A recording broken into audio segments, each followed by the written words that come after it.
So this is a before video showing the lack of light that's coming into this bathroom here.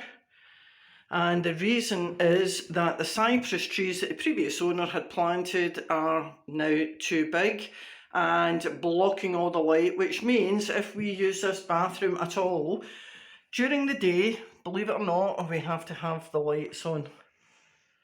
So we're going to tackle that today.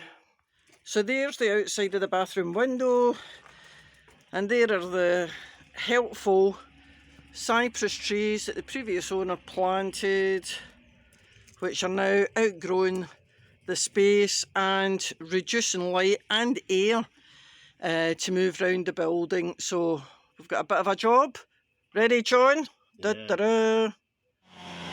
So, excuse the noise and the cherry red face.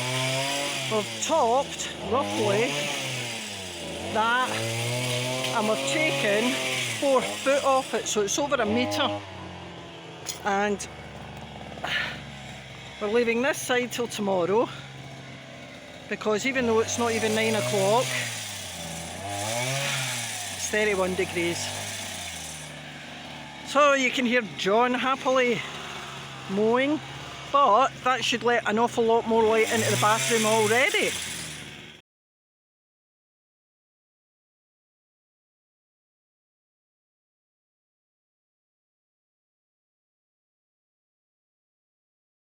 You can see now that the bathroom window is now getting an awful lot more height. That's 4 foot off there, and a little bit of trimming just to take the width down a wee bit. Done the inside, tidied up all this cut stuff which will be composted, and tomorrow we're doing that.